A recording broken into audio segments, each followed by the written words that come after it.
लोग negative order with respect to one reactant और product देखने वाले हैं।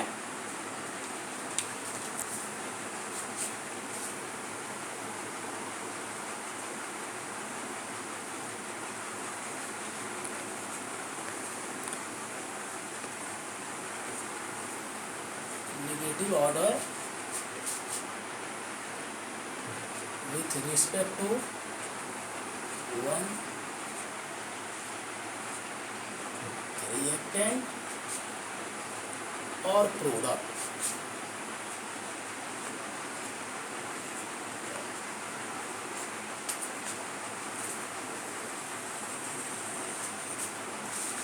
स्टूडेंट्स, इसमें बहुत सारे लोग को कन्फ्यूजन है। ओवरऑल रिएक्शन का ऑर्डर निगेटिव नहीं होता, वह किसी वन स्पीसीज के रिस्पेक्ट में, दैट मीन्स रिएक्टेंट या प्रोडक्ट के रिस्पेक्ट में ही निगेटिव होता है। बहुत सारे लोग ओवरऑल रिएक्शन को निगेटिव समझ लेते हैं, जो गलत है। आज हम लोग एक एग्जांपल देखने वाले हैं ओजोन के डिकम्पोजिशन का।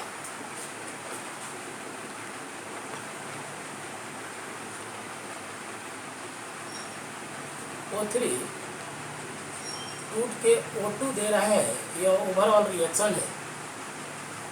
बैलेंस करेंगे तो 2O3 से 3O2 आ जाएगा। अब ये सब चीज़ मैकेनिज्म से ही क्लियर हो पाएगा। मैकेनिज्म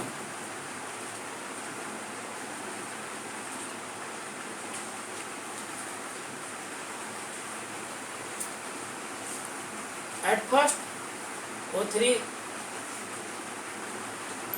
डिसोसिएट होके O2 और नासेंट ऑक्सीजन देगा, और यह रिवर्सिबल रिएक्शन है, इसलिए दोनों साइड का एरो लगाएंगे। यह फास्ट प्रोसेस है।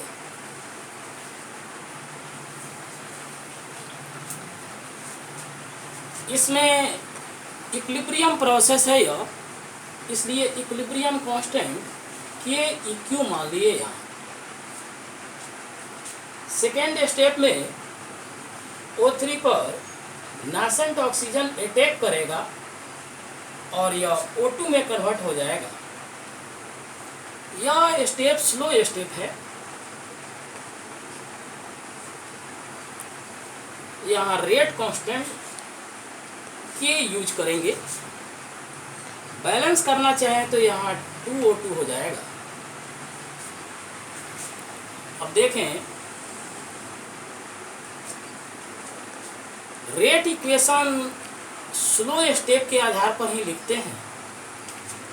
तो R is equal to K into concentration of O3 into concentration of O हो जाएगा।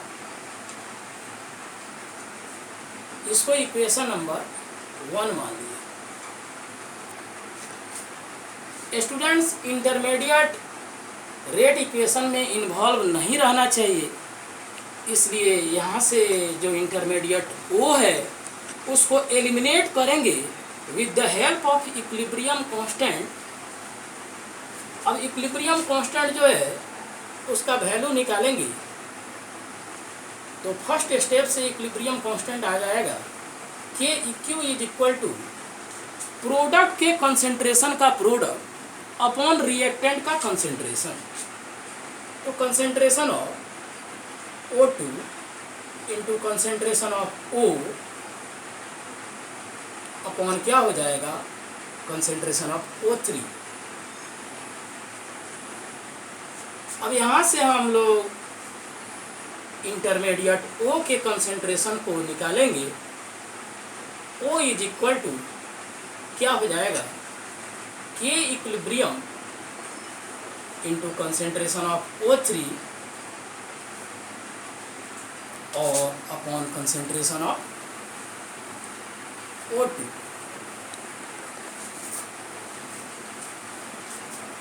अब इस नासेंट ऑक्सीजन के कंसेंट्रेशन को इक्वेशन 1 में रखेंगे। From 1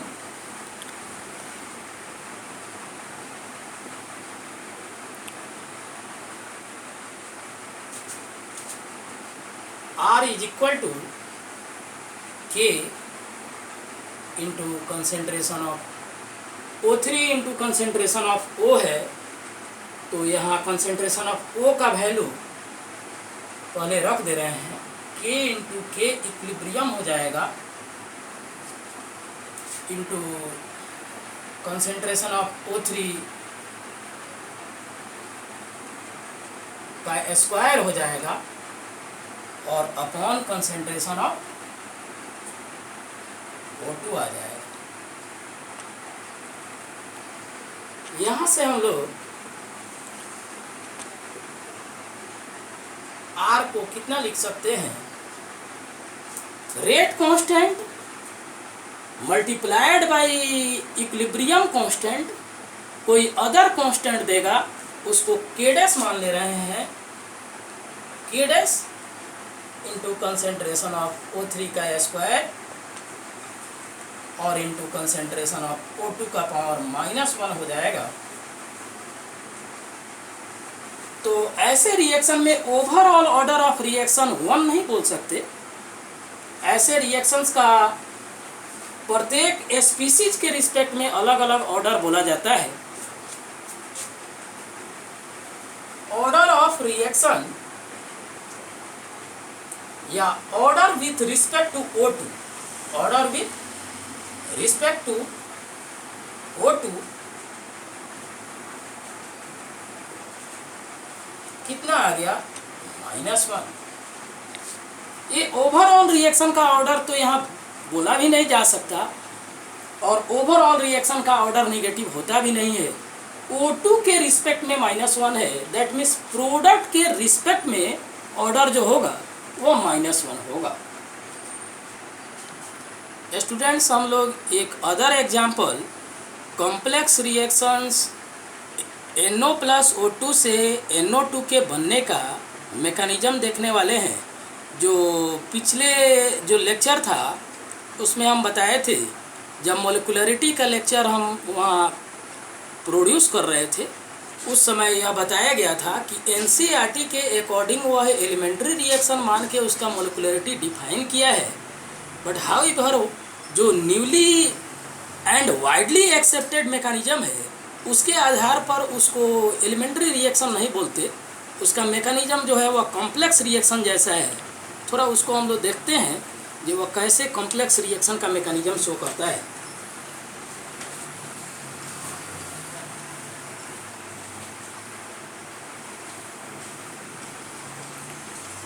reaction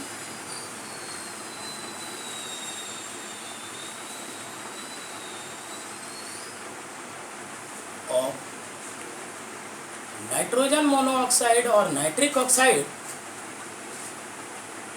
with O2, reaction of NO with O2। यह रिएक्शन NO प्लस O2 से NO2 बनेगा। इस रिएक्शन को बैलेंस करेंगे तो 2NO प्लस O2 2NO2 देगा। और इसका अगर एलिमेंट्री रिएक्शन मान के चला जाए तो संयोग से इसका ऑर्डर 3 दिख रहा है, बट एक्चुअल ऑर्डर तो 3 ही आएगा, बट एक्चुअल ऑर्डर जो है वह मैकेनिज्म के आधार पर हम लोग यहाँ निकाल पाएंगे।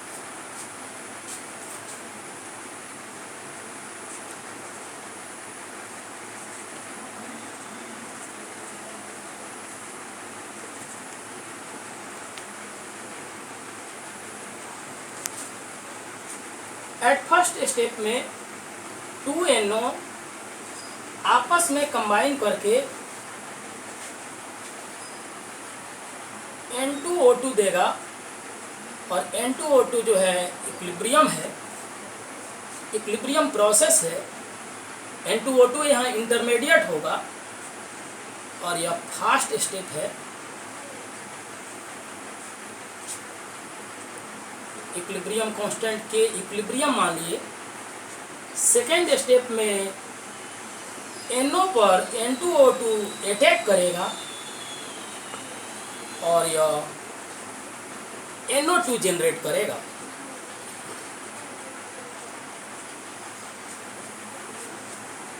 और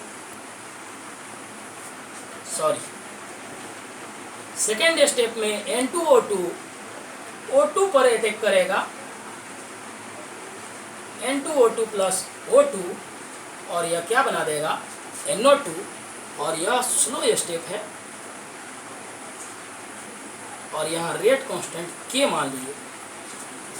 rate determining step slow step होता है, तो रेट इक्वेशन यहाँ से क्या आएगा, R is equal to K into concentration of N2O2 into concentration of O2। इसको इक्वेशन नंबर फिर से 1 मान लिए।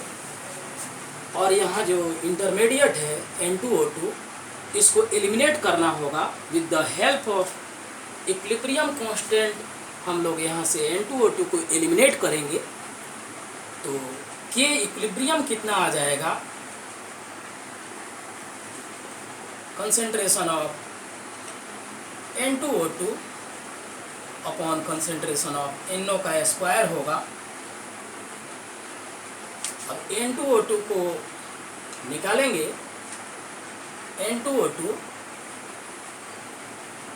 का कंसेंट्रेशन बराबर क्या हो जाएगा, K equilibrium into concentration of NO का स्क्वायर। अब फ्रॉम 1 N2O2 का वैल्यू यहाँ 1 में सब्स्टिट्यूट करेंगे, तो फ्रॉम 1 लिखते हैं, फ्रॉम 1 क्या आ जाएगा, R is equal to K into K equilibrium into concentration of NO का square into concentration of O2। This is widely accepted mechanism. Elementary reaction मान के जो प्रोसेस चलता था, वह रिएक्शन को स्लो होने को बताता था।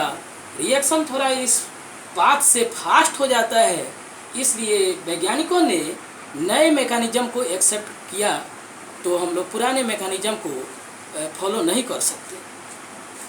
अब यहाँ R इज इक्वल टू क्या आ जाएगा, K इंटू K इक्विलिब्रियम, फिर अदर कोई कांस्टेंट हो जाएगा K dash into concentration of NO का square into concentration of O2 का पावर 1 है। तो ओवरऑल ऑर्डर ऑफ रिएक्शन क्या आ जाएगा, 2 प्लस 1 ऐड करेंगे 3 आ जाएगा।